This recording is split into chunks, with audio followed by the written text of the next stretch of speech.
Well, I have to confess right away that while I did provide information to Pastor Ken, that bio, I held some back because I wanted to tell you myself. It's things that I've been working on for the past, especially the past 2 years. But boiled down in this last year, I've become what I finally wanted to be, which is a nobody. I've worked on it for a long time, and I'm getting there. And more importantly, I want to inspire you to become a nobody today. It's a process, so don't get too excited. You might not leave as a nobody, okay? Don't get me wrong, I have my own little corner of the world. It's kind of a big corner of the world just in my house. My husband, my dog, my kids. I should have reversed those. Kids, my dog. They see me as really important. And I'm somebody to them, and I'm fine with that. That's as it should be. But in all of the greatest senses of the word, in this world, I'm really not much of anything. And I'm learning to love that and embrace it, of not always knowing what I'm doing, not always feeling prepared. Now, if you've ever done any kind of presentation, you might know that this is the part of the speech that I should build my credibility. Not doing a good job, am I? But I'm actually not interested in that anyway. I want to build God's credibility. Not that he needs me to build his resume. He's got it. He's doing all right. But I really just want to talk about what God is doing, if that's all right with you. The more important detail to me being a nobody is that I'm learning to be an obedient nobody, obedient to God and to his plans. Because it turns out that from that obedience and a willingness to just be nobody, that we can do exactly what we're supposed to do and be called according to his purpose. And it's a lot of fun. So I want to make sure that you take home 3 important things today. And I might need to tell you to, there you go, thank you, you got it. The 3 important things is, 1, I need to tell you about these women who really need us to obey. 2, I want to tell you what Sojourn House is doing with these women and for these women. And then 3, of course, I already promised you I'd teach you to become an obedient nobody. So I wouldn't want to change that. And I want to tell you how it changes lives. So, first of all, who are these women? These women who have been exploited through prostitution and sex trafficking. These worlds seem maybe separate, but there's a lot of overlap that I should explain. Prostitution is what we've seen from the outside, what we've called it over since the beginning of time, right? And it kind of lends itself to thinking this is a willing thing. She's a willing participant. She signed up for this. She went to career day and picked it, or whatever. Contrary to that, we know that this isn't something little girls choose to grow up to be. And what is under the surface most of the time is what we could legally define as sex trafficking. And that is the use of force, threats of force, fraud, lies, manipulation, and coercion.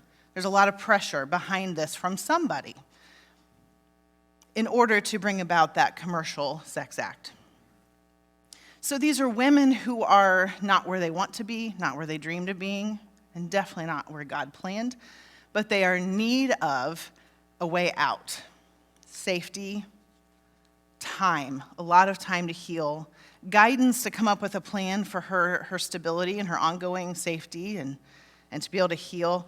And we are talking about women who are 18 years or older. Although my background, a lot of it is in all of this happening to children. Sojourn House is focused on women because there's such a shortage of that service for adult women.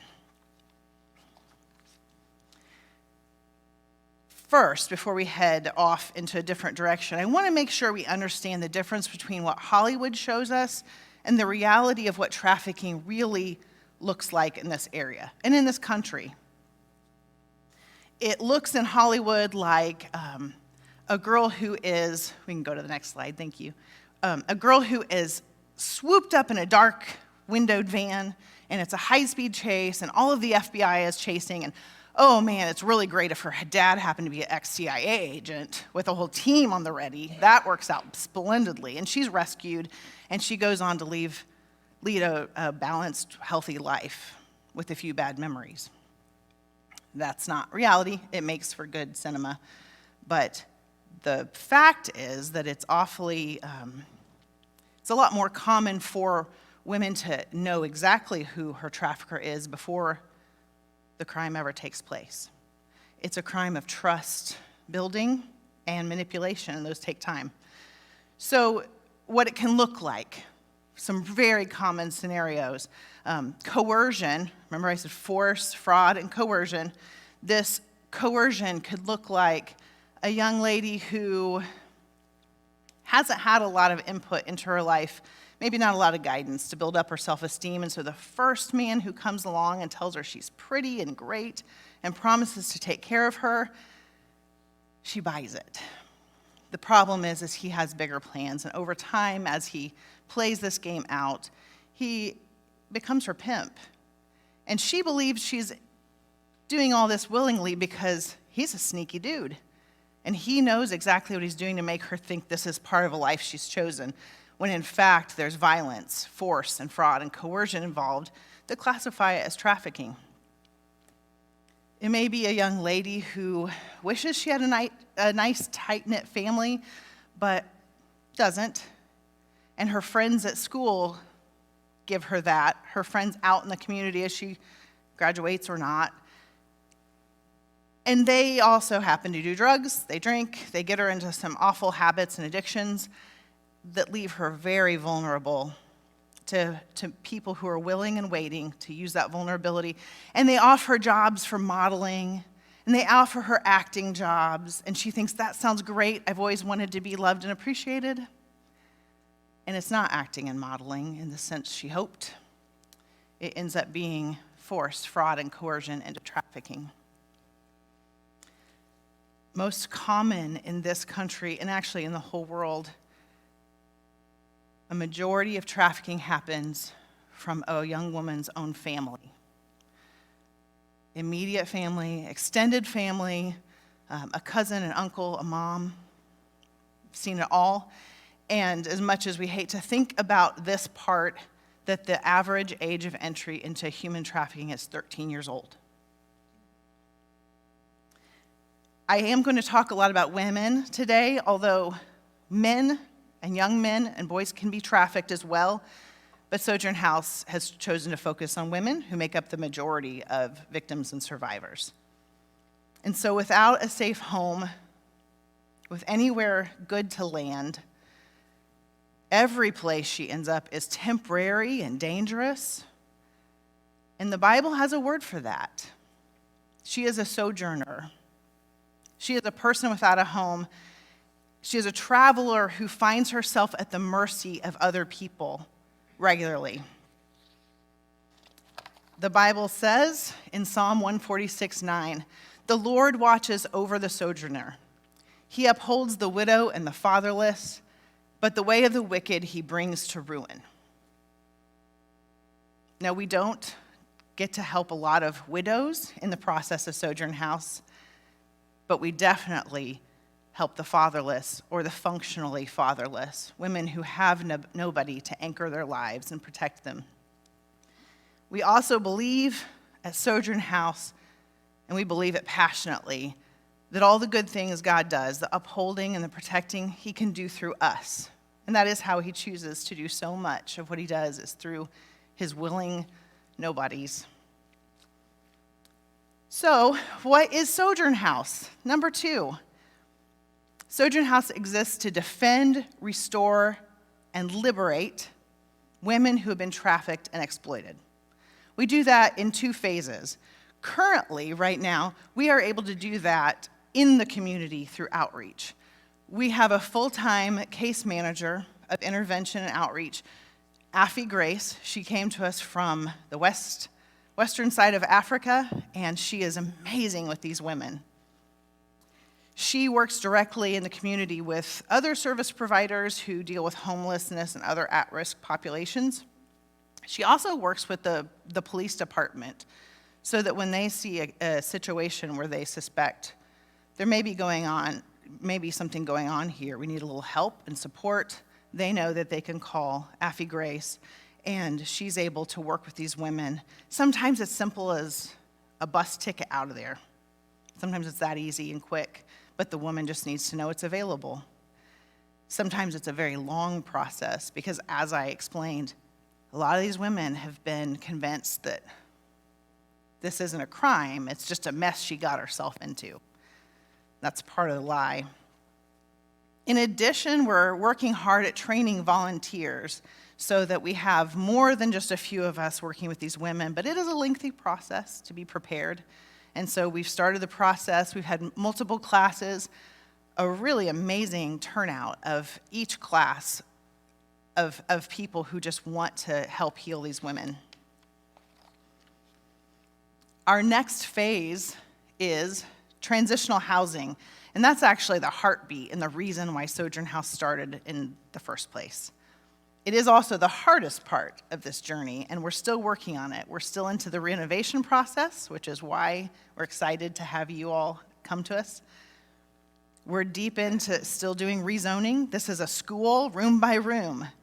We're transforming these rooms and these spaces that were for learning, turning it into a haven and a place of safety and goodness for up to 16 women at a time, where they'll be able to live and enjoy education and career development. She'll have up to 2 years to develop and to grow and to heal and 2 years seems like a lot of time, but when you consider how long it took for her to get here, actually 2 years is maybe not even enough for some people, but we're gonna work with her in that time and then continue supporting her after that. Because when you're not having to worry about food and whether somebody's going to hit you or hurt you or whether you're safe to sleep at night, once you have all those things, you can move on and you can actually do those higher level, beautiful things that are in God's plan. She can rewrite her story. She can at least write the rest of it the way that she and God wants it to be written.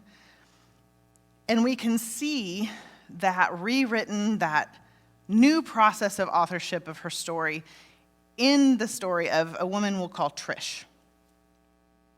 I met Trish down at another place similar to Sojourn House, one that's experienced and we've done a lot of mentorship and learning from.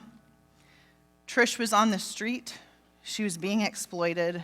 She was addicted because those almost always are tangled. She sometimes got to touch base with her mother, a single mom who had raised her, and they had struggled a lot. And she touched base with her mom, and her mom would say, "Trish, honey, how do we get you out of this? I think I'm going to have to bury you."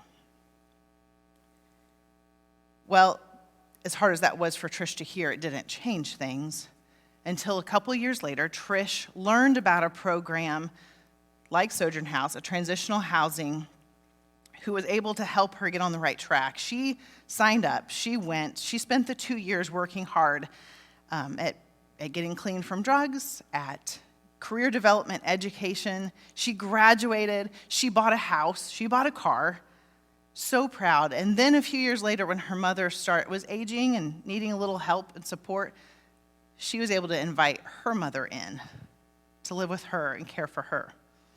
And to hear Trish talk about, and this is the kind of pride that I can listen to all day, the pride and the joy on her face as she explained how, there you go, that all of these on the list, her family and the community and the judicial system and even other women who were trapped, how she had had such a bad impact.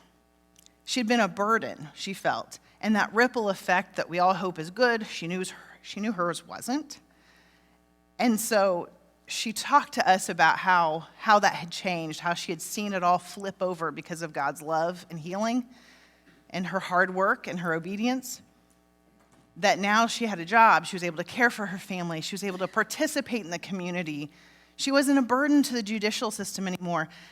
Of all the guilts that Trish has, one of them that bothered her the most, vocally anyway, was that she learned that 1 year of incarceration that she had had due to drug charges and all the stuff that gets in that world, 1 year had cost her community over $40,000. That really weighed on her. Isn't that strange that that was something that plagued her? And so then she learned that she wasn't doing that anymore, and that made her happy, and that she could support survivors instead of lashing out, using, and being on the same level and having struggles with them. Trish could have a positive ripple around her, and now Trish is from a southern state we visited, and so she said something like, I bought a house, I bought a car, and now I pay taxes. If that's not a miracle, to be so excited about paying taxes and being part of a productive society. I'm not even going to be mad at you if you have taken it for granted that you pay taxes. I'm not even going to tell you to be thankful today, but Trish was. Trish is thankful. So third, as I promised, I want to tell you how to become that nobody I'm so proud to be. And the reason I share this picture is it is me, and it's fine. I put it up there, and I'm not embarrassed. It's good. I have grown up, and I have learned important things like not to wear green headbands. Doesn't work. But there are some commonalities I still have with that little girl that we all do with the child we were and the teenager we were and all of that. No matter how old we get, we still are all those stages a bit. So I look back at the qualifications and the doubts and the thoughts that she had, and I think, whoa, we have a lot in common still. Like, am I grown up enough to be doing this? Should I really even be a parent? Can I do this? Should I really be in charge of any of these things? So I look back at those, and over the years I've learned to just put them in a box, my doubts and my unqualifications, my underqualifications. I put them all in there. And then I hand them over to God. So I can tell you what I put in my box and handed to God, and I'll tell you what God did with them. Well, that kid could have been voted most bossy fifth grader. Her teacher, that kid, where'd she go? She could be in charge of a group project and have assigned jobs and got it started and finished by the time some of the other groups even got their pencils out. She liked bright colors. Don't know where that went, right? She was obviously very stylish. And unfortunately, she was bad at math. Like really bad. Super good at spelling and reading. Top notch. Math, don't want to talk about it. She cried easily, as in like her mother had to walk her out of the theater when they watched Bambi because she couldn't pull it together. Mother, it was so sad, so bad. So she took all those, I've taken all those, I've put them in a box, and I've handed them to God, labeled like, go for it, God. Do what you want. Do your thing, because I don't know what to do with it. And these are the things he's done with it. That bossy kid, well, I prefer the term leadership now, thank you. I still can get a group together and say, this is what we got to do, let's do it, make our list, boom, bang, boom, and we do it. Now, this has been a longer process of that, but it's no social studies project, but it's still the same concept. He's able to use it. All that style I had, well, I've been able to use it in a setting where women need to feel comforted and loved and at home. And room by room, I'm getting to put it in each room so it feels welcoming. That's a lot of fun. How can he use the fact that I'm bad at math? Well, I'm also really independent. And so if you're really independent, but you're also super bad at math and you're trying to start something like this, you need a team. And you need a team every day. And that's a great way for God to remind me that I can't do this alone, is because I have to get out a calculator for everything. And I have to call our treasurer for everything. I'm so grateful for that. I still cry easily. But God taught me that what that is my compassion for other people, the fact I can't stand to see other people hurting if I can do anything about it. And so I put it all in there, I turn it over to God, I've been letting him work on it, but it turns out none of that is my base of education. I come from a background of deaf education and American Sign Language. Those don't apply here. I was pretty decent at that. Doesn't transfer. So I'm the new kid, and I'm a nobody, and I've learned that that's way cooler than knowing a lot. So I look for other nobodies who are willing to obey God, other people who are willing to just do it, no matter what. Put it all in a box, hand it over, see what we can do. And that's why I came here, in hopes that you'd be the kind of people that would do that, to turn it all over. And so what qualifications? Are you bad at spelling? Perfect. We'll take you. Do you snore? Welcome aboard. I saw people. I said that just so I could see who nudged who. That was good. That was good. I did not take a picture. Have you ever gone months without flossing when you brush? For that, I might need to get your dentist's phone number, actually. That's not good. You are willing to obey God. Is that one of them? Because that's the only qualification I'm really concerned about. Even if it doesn't fit into what you think you're good at, or even if it means you become a complete nobody, I want your obedience to be God-driven and God-approved. And he may have a different area for you. It may not be Sojourn House. And I'm okay with that because I want God to be in charge of it. But since I'm here, I can't help but tell you some examples of how God has led others to serve at Sojourn House and serve the women. For example, let's see the next. There you go. We had your incredible youth group come up and serve a few months ago, and they were outstanding. Not only were they a lot of fun, they got a lot done. We just had some cleaning up to do and some moving of resources. We had some donations that needed relocated, and wow, they're a powerhouse. And you have a few opportunities to be as cool as them. November 20th, the work day. We've already talked about that. Also, you have the opportunity to be a volunteer individually. It may be that you alone has something to offer, even if it's just compassion and obedience. And you'd be surprised at what skills you have that we can actually hold on to, and we'd love to help put those to work. They might not seem directly attached to this, but you'd be surprised. It may be just giving toward the living room and the laundry project that we're working on. So we have a lot of furniture and rooms and the resources for it, but we need some of them furnished. And so part of your Advent conspiracy, is that what that's okay, is gathering those things. So maybe that's your way of participating. A really less glamorous way that's not all that fun to talk about, but it's such a backbone important part, is recurring donations. And it can be so simple. It can be a matter of setting it up with your bank and our account, and it's every month it goes, and you don't have to worry about it, and you can sit back and pray and check on us through social media and look how Facebook is, how we're doing. Check us out on Facebook and our newsletter. But it's so supportive because it's how we set our budget, it's how we plan for the future. And in case you are more into numbers and math, I should tell you that the cost of doing all these things for each woman, everything from the roof down to the therapy and the food and clothing and transportation, we've been able to source so much of it, and the end cost that we have to come up with every day, it's $56 a day per woman. If you boil all that down, don't worry, I didn't do this math, so it is accurate. The final yearly cost for a woman to go through a program is a little over $20,000. That's a lot.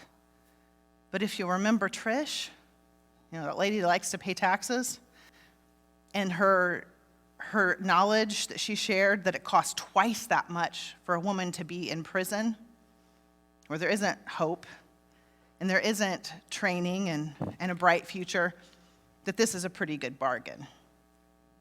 And more than a bargain, it's an investment. An investment into a woman that the enemy tried so hard to take down and destroy. And we get to take back what the enemy tried to destroy, and we get to give her back to Jesus so that she has the freedom to be an obedient nobody too. So I'd like to conclude with this. There are a lot of huge numbers in the world of trafficking, and you might have noticed I didn't share those. I didn't put up a big map that shows all the hot spots and where it occurs most and the highways and all of where it's moving. And there's a reason. I don't look at those numbers every day either, and I'm in this every day, but I don't check those figures very often because they overwhelm us. And the fact is that no matter what I put in a box and hand over, I'm still one person, but I'm one person that until God tells me otherwise, who can do the work that he's told me to do for one woman at a time. And that's something you and I have in common. You're each one person. And so I hope that you see God has set it up that way and that he's happy to use us one at a time. We're really cool in groups too, but we still have to make those decisions one person at a time. And so I hope you join me. Put all your stuff in a box, hand it to God, ask him what he can do with it, and let's change some lives. Thank you.